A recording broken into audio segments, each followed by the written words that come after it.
There's nothing better as a sports fan than watching multi-million-dollar superstar athletes poop themselves in the clutch, as long as it's not your favorite athlete. Because the NBA playoffs are almost here, and because I'm such a negative person, this video is going to look at the biggest chokes by every NBA team. Enjoy. The Atlanta Hawks, getting swept in the 2015 Eastern Conference Finals after winning 60 games. The 2015 Hawks were called the Spurs of the East for their unselfish basketball and for racking up wins. So it wasn't a surprise when they got to the Eastern Conference Finals. But what was a surprise was how easily they were manhandled by the Cleveland Cavaliers, led by the newly returned LeBron James. Not only was Atlanta swept in embarrassing fashion, Kyrie Irving missed 2 games with foot injuries and Kevin Love didn't even play at all. It was yet another example of why people don't take the Hawks franchise seriously in big moments. Boston Celtics, losing Game 7 at home in the 1973 Conference Finals after winning 68 games. The Celtics have raised 17 championship banners and been to 22 NBA Finals, but the team with the most regular season wins in franchise history was a team that didn't even make it that far. In fact, for all the legendary players the Celtics have, including Bill Russell and Larry Bird, it was a team that had neither of those that won the most games. The 73 Celtics were just on the upswing a few years after the legendary Bill Russell had retired and the Celtics dynasty had seemingly ended. Russell dynasty holdover John Havlicek, paired with MVP Dave Cowens and JoJo White, were ushering in a new era of Celtics dominance. And after dispatching the Hawks in the conference semis, they went to the Eastern Conference Finals versus the Knicks, and John Havlicek got hurt, and that's when things got messed up. The Knicks went up 3-1, but the Celtics did fight back to push to Game 7 at their home court, where they ended up losing in embarrassing fashion by 16 points. Hey, at least the next year they would win it all. Brooklyn Nets, blowing a 3-2 lead in the 2021 Eastern Conference semifinals, where Kevin Durant's foot was famously on the line at the end of Game 7. The 2021 Brooklyn Nets were a star-filled team for a team that really didn't have much history. With the additions of Kevin Durant, Kyrie Irving, and a trade for James Harden, people thought the Nets were title favorites, and rightfully so. In the first round, they just breezed through Boston, and it looked to be more of the same in the second round, as they went up 2-0 on Milwaukee, a team who at the time was known for choking in the postseason. But after losing a close Game 3 and Game 4, Durant had a historically dominant performance in Game 5, put Brooklyn up 3-2. The three-headed monster of Durant, Kyrie, and Harden was basically just Durant at this point, as Kyrie was injured and Harden was injured as well, although Harden would come back to play in Game 7, which, to be honest, helped Milwaukee more than it helped Brooklyn. Game 7 was an amazing legendary game, with both sides going back and forth the entire way, leading Milwaukee to a 109-107 lead with 1 second left, which is when Kevin Durant hit an amazing shot that appeared to be a three-pointer that would have put the Nets in the Eastern Conference Finals. However, upon review, it's revealed that Durant's disturbingly large feet were just on the three-point line, making it a two-pointer and sending the game into overtime. In overtime, the Nets took an early lead, but they quickly ran out of gas, as Durant finished the period 0-6, and the Nets overall as a team shot 1 for 12 and ended up losing 115-111 and their season. The next season, Harden was traded, and Durant, Kyrie, and Harden ended up with just 1 playoff series win in a year and a half. Charlotte Hornets, blowing a 3-2 lead in the 2001 Eastern Conference semifinals. It was pretty hard to find a biggest choke for a franchise that's never even made a conference finals and only won 4 playoff series in their entire existence. But for those hardcore Hornets fans, this one probably stings the most. The Hornets went up 3-2 on a very talented Bucks team featuring Ray Allen, Big Dog Robinson, and Sam Cassell, who just so happens to be the most handsome player in NBA history. Take my word for it. Up 3-2 with Game 6 at home, the Hornets tied the game at 97 with 46 seconds left and were this close to moving on, but Ray Allen made a 3 and the Hornets went cold, pushing it to a Game 7, where a valiant effort fell short, as the Bucks won 104-95 to end the Hornets season and go on to the Eastern Conference Finals versus the Sixers. Chicago Bulls, losing the 2011 Eastern Conference Finals in 5 games after winning 62 games with MVP Derrick Rose. 2011 was the first time since the Bulls dynasty of the 90s where the Bulls were actually really good. First-year coach Tom Thibodeau helped make the Bulls a defensive juggernaut, and that, combined with hometown kid Derrick Rose's amazingness offensively, the Bulls led the league in wins with 62. And Rose won a questionable MVP, let's just say. Nevertheless, everybody predicted the Bulls would meet the newly formed Big Three Miami Heat in the Eastern Conference Finals, and that's exactly what happened. Game 1, though, was not very very competitive as the Bulls won by 21 points to take a 1-0 lead, and at that point, everybody in Bulls land thought the title was theirs. But this would be the closest the Bulls would ever come to a championship in the D. Rose Thibodeau era, although nobody would know it at the time. In 3 of the last 4 games, Chicago either tied the game or had a lead in the fourth quarter and couldn't do anything with it. But the most embarrassing loss was probably the Game 5 loss that ended their season, as they were up 12 with about 3 minutes left before D. Wade and LeBron completely took over, giving Miami a lead with 30 seconds left. The game and the Bulls' season would end with Derrick Rose getting blocked by LeBron, concluding a series where Rose had more shot attempts than points. This is easily the worst thing Derrick Rose has ever done. Cleveland Cavaliers, losing the 2010 Eastern Conference semifinals in 6 after leading the league with 61 wins during the regular season with MVP LeBron James. Most people would say that the 2009 loss in the conference finals to Orlando should be a bigger choke, considering that was what prevented us from getting a LeBron-Kobe final. But considering LeBron played out of his mind in that series, and the Magic just straight up shot the hell out of the ball, I look at that less of a choke as just bad luck. However, the next year, which would be the last in LeBron's first tenure in Cleveland, was way more unexplainable. After easily dispatching the Bulls in the first round, the Cavs were expected to win pretty easily over the Celtics in the conference semis, and after going up 1-0 and 2-1 respectively, things were going as normal. But then something happened over the last 3 games. There are rumors about certain off-court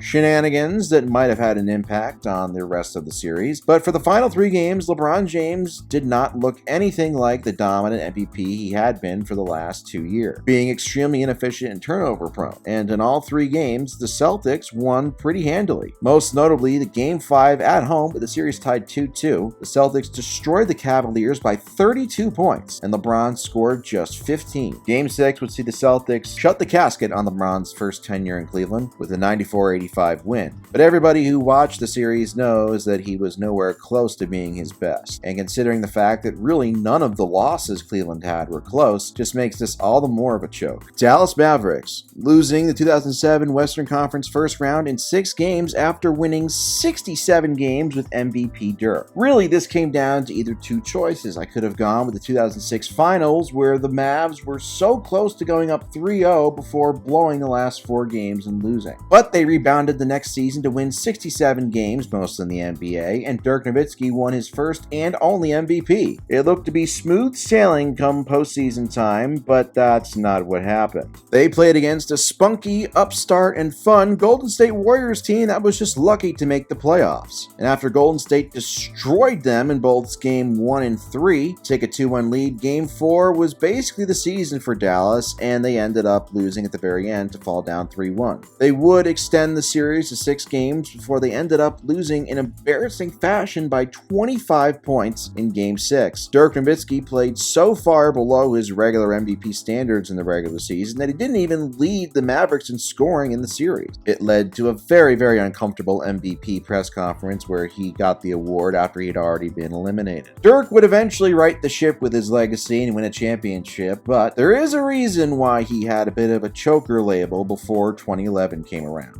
Denver Nuggets, blowing a 3-2 lead in the 2019 Western Conference semifinals as a 2 seed. It was between either this series or the 2009 Western Conference Finals when the Nuggets had the series tied 2-2 before losing in 6, but I went with the more recent series. Following a monster 4-overtime win in Game 3 by Portland to put them up 2-1, people thought the Nuggets were cooked, but surprisingly enough, they fought back to take a 3-2 lead. After Portland won Game 6 pretty handily, it all came down to a Game 7 in Denver, and it was very, very competitive despite Damian Lillard playing like complete dog shit. The Nuggets kept fighting back and forth and had multiple possessions with a chance to take a lead late, but they couldn't do it, as the Portland Trailblazers ended up squeaking out a 100-96 win, thanks in large part to the Nuggets shooting 7 for 24 from the field in the fourth quarter, including 0 of 6 from 3. This playoff series that happened 5 years ago is the biggest reason Nikola Jokic doesn't deserve MVP this year. Yeah, I'm really smart. Detroit Pistons, choking away the 1987 Eastern Conference Finals with Bird stealing the ball late in Game 5 and losing Game 7 on the road by just 3 points. I was torn between using this or the 88 Pistons, who lost to the Lakers in the finals after blowing a 3-2 lead, but that loss was heavily aided by a pretty shitty call on Bill Laimbeer for a foul that gave Kareem and the Lakers extra life. No, the reason 87 takes the cake is because it was much more self-inflicted. As I alluded to, with the series tied 2-2 and a lead with just a couple seconds left in Game 5 on the road in Boston Garden, where teams almost never won, Isaiah Thomas famously had an errant inbounds pass that was stolen by Larry Bird and laid up and in by Dennis Johnson for the Celtics to steal the win and go up 3-2. Detroit would win comfortably in Game 6 to push it to a Game 7, and although the Pistons fought valiantly in Game 7, they ended up losing by 3. If not for that Isaiah brain fart at the worst possible moment in Game 5, there's pretty much no doubt that the Pistons seal the deal in Game 6 and go on to the final. Golden State, blowing a 3-1 lead in the 2016 NBA Finals after winning 73 games. I mean, really, was there any other choice? Obviously, you all know my feelings on this subject because I've talked about it ad nauseum, and I still talk about it ad nauseum because it's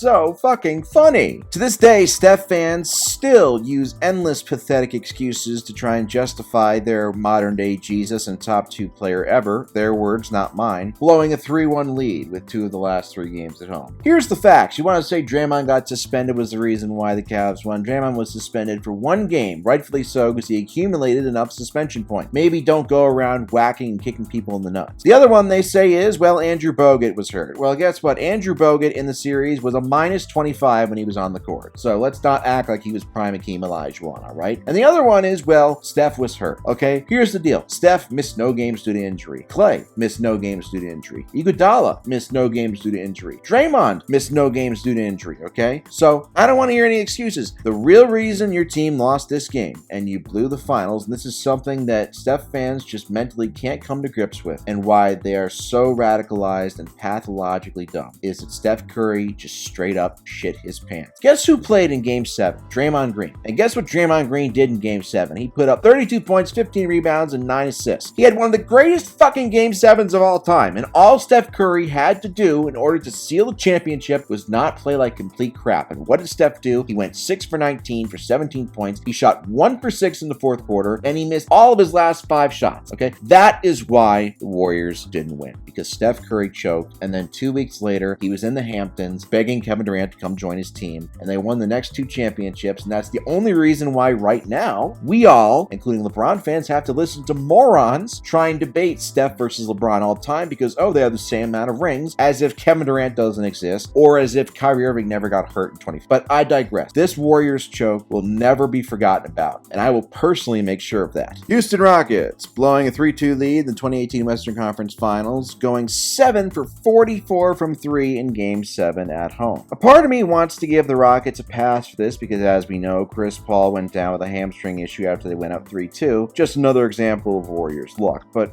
I can't let it go. Okay, this team, the Rockets, they're up 3-2, and in the second half of Game 6, they shot 10 for 34, scoring 25 points, which ended up in a blowout loss. But hey, not all was lost, right? They had one more chance at home, and again, in the first half, they had an 11-point halftime lead. And then they proceeded to miss 27 straight threes and lose the game on their home court, and the world was a worse place because of it. And because of that, yeah, let's just move on before I get too angry. Indiana Pacers, blowing a fourth quarter lead in Game 7 of the 1998 Eastern Conference Finals versus the Bulls. In an era full of watered-down plumbers and ice cream truck drivers, the 98 Indiana Pacers were the only team to take the Chicago Bulls to 7 games during their second three-peat, and really the only team that came legitimately close to actually beating them. Entering Game 7, the home team had won every single game in the series, and Indiana got out to a quick lead early on before Chicago fought back. But Indy did not go away easily. With 6 minutes left in the fourth quarter, they actually had the lead against the Bulls, thanks to an Antonio Davis shot. But the rest of the game in the final 5 minutes offensively for the Pacers was just very, very bad. An offensive foul, a turnover, a missed jumper, another turnover, 2 made free throws, a missed three-pointer, a tip-in, another turnover, and then 3 more misses ended the game with an 88-83 Bulls win, where they would go on to their 6th finals appearance and win their 6th championship against super class act Karl Malone and John Stockton. To make matters worse, Michael Jordan shot just 3 for 12 in the second half of this game, and the Pacers couldn't capitalize. Just another reason to hate Reggie Miller. LA Clippers, blowing a 3-win lead in the 2020 Western Conference semifinals after getting Kawhi and Paul George that offseason. The 2020 Western Conference semifinals, which took place in the bubble, was supposed to be a formality for the inevitable Lakers-Clippers Western Conference Finals matchup, and it looked like we were right on track for that as the Clippers dominated to a 3-1 series lead. But not only did the Clippers blow a 3-1 lead in this series, they blew a 13-point lead late in the third quarter in Game 5, just one win away from going to their first ever conference finals at the time. They also were up big at halftime in Game 6 before combusting in the second half of that game, and also had a 7-point lead early in the second half of Game 7 before they completely crapped their pants. Paul George and Kawhi Leonard combined to shoot 2 for 18 in the second half of Game 7, and the Nuggets blew them out. Just another example of the Clippers clippering. Los Angeles Lakers blowing a 3-2 lead in the 1969 NBA Finals after trading for Wilt Chamberlain. If there's any historical comparison for the Big Three Miami Heat coming together in 2010, it would be the 1969 Lakers, as already armed with Hall of Famers Jerry West and Elgin Baylor, they added the best player in the league at the time, Wilt Chamberlain, to an already formidable duo. Many people just considered the Lakers to be a shoo-in to finally get over the hump and win another title. And that's how it looked as the Lakers jumped out to a 2-0 series lead. And they were on the verge of going up 3-1 before Sam Jones hit a clutch shot to win Game 4. Nevertheless, the Lakers bounced back to win Game 5 and had 2 chances to finally overcome their curse with the Boston Celtics. But a 9-point loss in Game 6 set up the legendary Game 7, which went down to the wire and featured a 40-point triple-double by Finals MVP Jerry West, who is still the only losing player to ever win the award. Armed with balloons in the ceiling, thanks to Lakers owner Jack Kent Cooke, the Celtics were pissed, and they played like it, as they were able to squeak out a 2-point win in a fourth quarter that featured Wilt Chamberlain asking out of the game due to an injury. Something that Bill Russell, who was playing in his final ever NBA game, noticed and held against Wilt for years, causing a rift between the two. But nevertheless, despite Jerry West's excellence, the Lakers choked away yet another final series to the Celtics. The 8th time in an 11-year span they lost to the Celtics in the NBA Finals. Imagine if First Take was around back then. Memphis Grizzlies blowing 3 fourth-quarter leads in the 2022 Western Conference semifinals versus Golden State with home court advantage. The very brash and confident Grizzlies faced the Warriors in the semifinals last season, and we all know how it went. Game 1 was right down to the wire, but a game the Warriors absolutely stole at the very end with a super clutch Klay Thompson 3 after a couple Steph Curry wide-open bricks. Memphis would rebound to win Game 2 to tie the series, but by that point, the Warriors had stolen home court advantage, and in Game 3, they blew out the Grizzlies by 30 points and also saw Ja Morant go down for the rest of the series. But despite Morant going down, the Grizzlies had golden opportunities to win Games 4 and 6 on the road, having fourth-quarter leads in both of them before their offense staggered and went nowhere late in the game with Dylan Brooks leading the charge. Stunner. I mean, I just can't believe that Steph Curry and the Warriors benefited from a superstar opponent getting hurt against them. I mean, when has that ever happened? This was a series that, if Ja Morant had been healthy, the Grizzlies could have won in 6. Miami Heat blowing a 2-1 lead in the 2011 NBA Finals with a super team. There's really nothing that I can say here that you already haven't heard a million times over every single day from LeBron haters. This was a series that took place almost 12 years ago,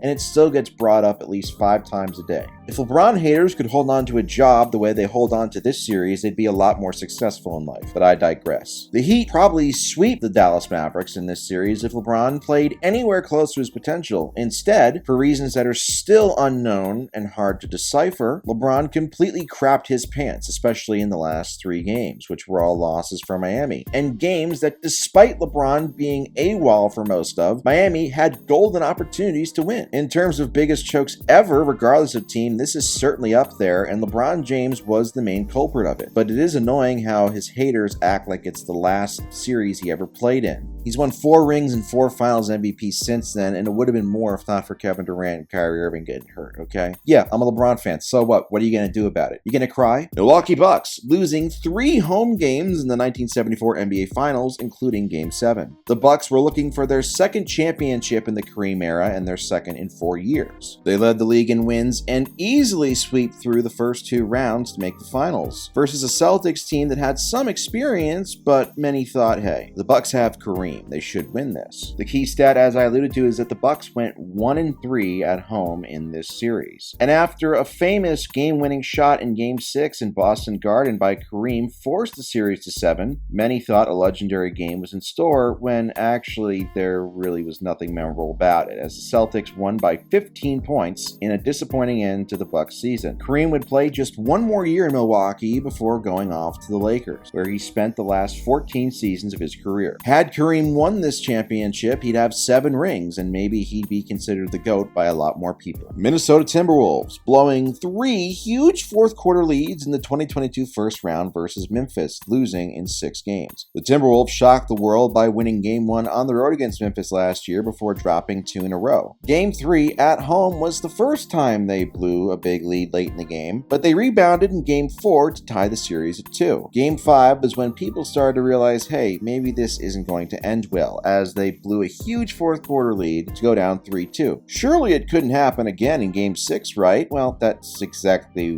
what happened again. Minnesota looked like the best team in the series 90% of the time, and yet they still lost in 6 because they didn't know how to close. New Orleans Pelicans, blowing a 3-2 lead in the 2008 Western Conference semifinals and losing Game 7 at home. The 2008 New Orleans Hornets, as they were called then, were easily the best team in franchise history, and it was also Chris Paul's breakout season where he arguably should have won MVP. After easily dispatching the Mavericks in the first round, the Hornets went up 2-0 on the defending champion Spurs with relative ease, and Chris Paul was dominating. And after another blowout win in Game 5 at home to go up 3-2, it looked as though Chris Paul was going to make his first ever conference finals in just his 3rd season, but that was not the case. The Spurs won in a blowout in Game 6, and with Game 7 in New Orleans, the Spurs won a grind-out game 91-82, relatively easily. Nobody would really know it at the time, but this would be the first of many playoff chokes by Chris Paul. Paul didn't even make his first conference finals until 10 years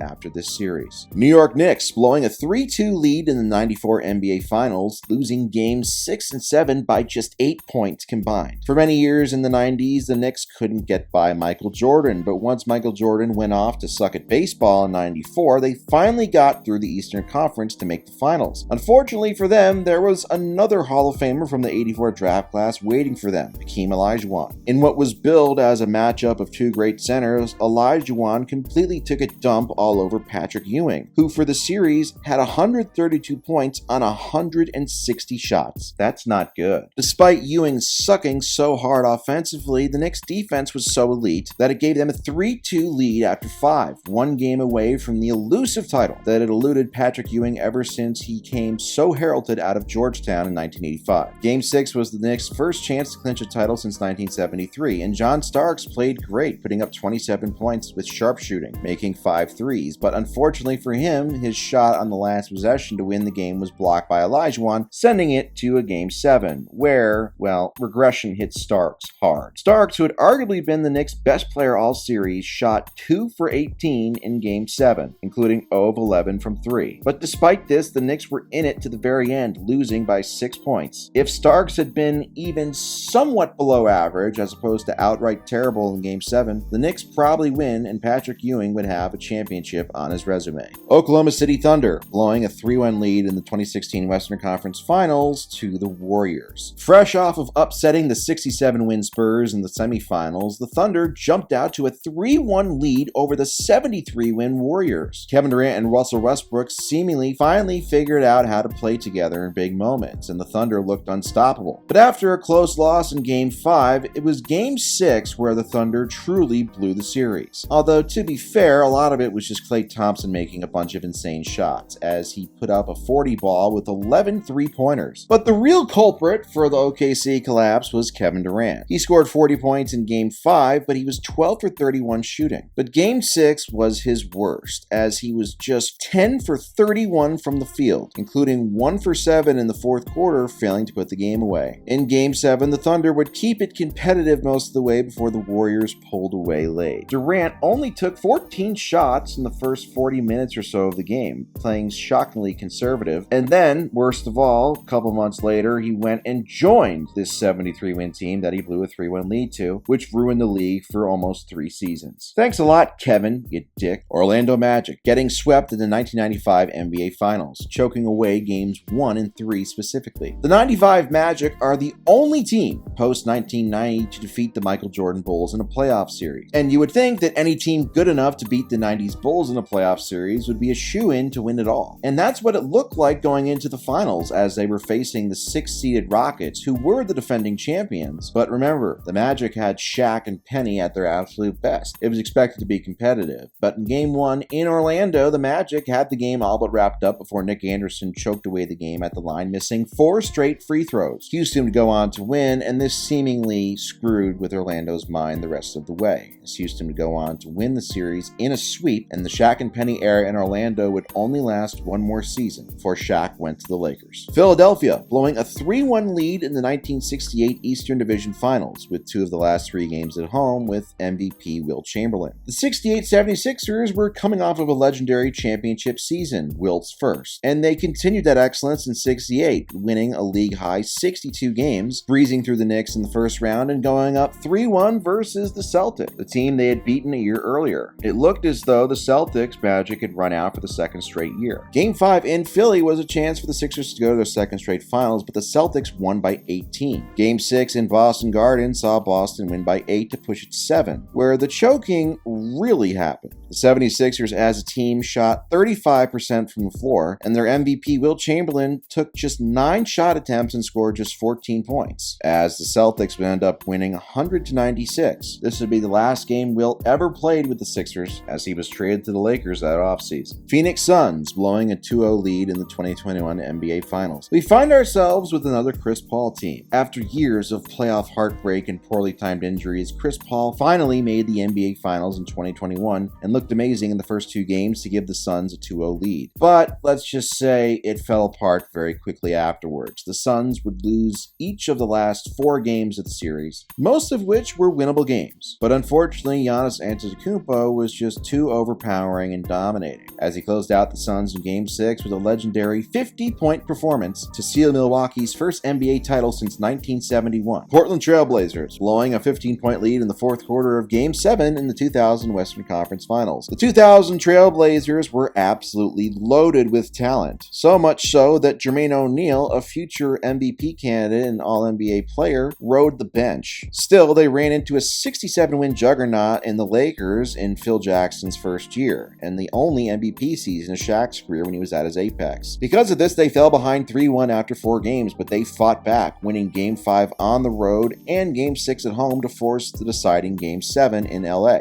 They came out kicking ass through 3 quarters, but as I alluded to, in the fourth quarter, it just completely fell apart, as they shot 5 for 23 and scored only 13 points, losing the game. The Lakers would go on to win the next 3 NBA championships, while the Trailblazers wouldn't win another playoff series until 2014. Sacramento Kings blowing a 2-1 lead and a 3-2 lead in the 2002 Western Conference Finals while losing Game 7 at home in overtime. We all know this series is famous for its questionable officiating in Game 6, but let's not overlook the fact that the Kings were 1 shot by Robert Horry away from going up 3-1. After losing Game 4 by 1 point on a buzzer beater, the Kings hung on to win by 1 point in Game 5 after Kobe bricked a shot at the buzzer. With 2 chances to go to the NBA Finals, the Kings lost the infamous Game 6 before having Game 7 at home at their home court, as I alluded to earlier. For all of the crying and complaining about the refereeing, the fact is that the Kings had many opportunities to put this game away, especially in overtime. But in overtime, they went just 3 for 12 from the field and had no answer for Shaquille O'Neal, as the Lakers pulled away to win, and they would go on to win their 3rd straight championship, the last three-peat in North American sports to date. San Antonio Spurs blowing a 3-2 lead in the 2013 NBA Finals, including a 5-point lead with 30 seconds left in Game 6. One of the worst collapses of all time happened to one of the most respected franchises of all time in sports. The Spurs took a 3-2 lead over the 66-win super team Miami Heat in 2013, 1 win away from their 5th championship and their first in 6 years. After a furious comeback by LeBron James in the fourth quarter gave Miami the lead, the Spurs weathered the storm, taking the lead right back and forcing some turnovers to take a 94-89 lead with 30 seconds left. LeBron hit a 3, cutting it to 2, and then Kawhi Leonard split a pair of free throws, making it a 3-point game. LeBron missed a 3, and it was rebounded famously by Chris Bosh and kicked out to Ray Allen for a famous game-tying 3 with 5 seconds left. The game went into overtime, which Miami held on to win. Game 7 just felt like an inevitable Miami win, and that's exactly what happened. But Game 7 in its own right was a classic game, going down to the final minute, including Tim Duncan missing 2 point-blank bunnies that would have tied decide the game, before LeBron put the game away for good on the next possession by making a shot to give the Heat a 4-point lead. Miami ended up winning Game 7 by 7 to repeat as champions and sending the Spurs home in heartbreak. But the Spurs would get their revenge a year later, winning the 5th and final championship in the Tim Duncan era over the hated Miami Heat. Toronto Raptors getting swept in the 2018 Eastern Conference semifinals after winning 59 games. All you need to know about how the 2018 Raptors season went was they ran into LeBron James in the second round and they did not have a good time. They lost at the buzzer in Game 1, got blown out in Game 2, and then LeBron had his infamous off-the-backboard game-winning shot in Game 3 that effectively ended the series before a Cleveland blowout win in Game 4. This was the last straw for DeRozan in Toronto as the Raptors traded for Kawhi Leonard that offseason. This trade, mixed with LeBron going to the West and some injuries by the Warriors, resulted in the Raptors winning the title in 2019. But that doesn't change the fact that they got their ass kicked in 2018 pretty badly. Utah Jazz choking away fourth quarter leads in Games 1, 5, and 6 of the 1997 NBA Finals. It took the duo of John Stockton and Karl Malone 12 seasons together to finally make an NBA Finals. 12 is an important number to Karl Malone, but I won't get into that right now. Here's what you need to know. Basically, Karl Malone not only is a terrible person, but he's also one of the biggest chokers in NBA history. He choked away Game 1 at the foul line. Game 5 was MJ's famous flu game where Karl Malone disappeared late in the fourth quarter. And Game 6 was the infamous Steve Kerr game-winning shot where the Jazz missed a bunch of layups and a bunch of open shots and basically just forgot how to play basketball. They could have very easily beaten the Bulls if they had just made a couple more shots. But thankfully for Chicago, Michael Jordan willed all of those shots out of the basket with his killer instinct, something that LeBron James has yet to learn. And finally, the Washington Wizards, who really haven't been relevant as a franchise since the 70s, which also happens to be the time period that makes this list, as they got swept in the 1975 NBA Finals by the Warriors after winning 60 games in the regular season. I really don't have any more to say other than the Bullets were Rick Barry's bitch all series. It's always nice to see another Barry succeed, even if that Barry is a famous douche. Thanks for watching, everybody. If you haven't already, please click that subscribe button and tell your friends about how amazing my channel is.